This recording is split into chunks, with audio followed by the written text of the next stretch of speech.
ময়মনসিংহের মুক্তাগাছার গর্ব ইবনে সামিউন সামি নতুন করে স্পোর্ট 2026-এর ফাইনালে ময়মনসিংহ অঞ্চলের ভরসা।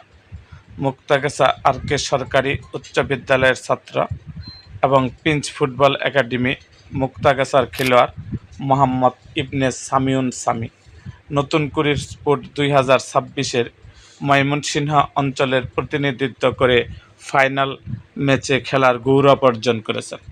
সামির এ সাফল্য আনন্দ ও গর্ব প্রকাশ করেছেন তার শিক্ষক, সহপাঠী, একাডেমিক কোচ এবং স্থানীয় ক্রীড়াপ্রেমীরা। তাদের মতে এটি শুধু সামির ব্যক্তিগত অর্জন নয়, বরং মুক্তাগাছা আরকে সরকারি উচ্চ বিদ্যালয়, পিঞ্চ ফুটবল একাডেমি এবং সমগ্র ময়মনসিংহ অঞ্চলের জন্য একটি গর্বের মুহূর্ত। আগামী 27 জুলাই আর্মি স্টেডিয়ামে অনুষ্ঠিত হবে ফাইনাল ম্যাচ। এতে ময়মনসিংহ অঞ্চলের প্রতিপক্ষ হবে সিলেট অঞ্চল। ম্যাচটি স্পোর্টস লাইভে সরাসরি সম্প্রচার করা হবে।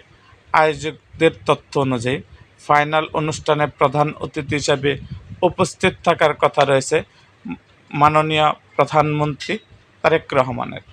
এছাড়াও দেশের বিভিন্ন বিশিষ্ট অতিথি উপস্থিতির সম্ভাবনা রয়েছে। সামির জন্য দোয়া শুভকামনা জানিয়েছেন এলাকাবাসী। সবার প্রত্যাশা তিনি অসাধারণ নৈপুণ্য দেখে ময়মনসিংহ অঞ্চলের জন্য চ্যাম্পিয়ন ট্রফি জয় করে ফিরবেন। এরকম আরও ভিডিও পেতে এবং রাজনৈতিক অঙ্গনের নানা ঘটনা ও ইতিহাস জানতে আমাদের মুক্তাগাছার ইতিহাস মিডিয়া ইউটিউব চ্যানেলটিকে সাবস্ক্রাইব করুন এবং পাশে থাকা বেল আইকনটি বাজিয়ে দিন।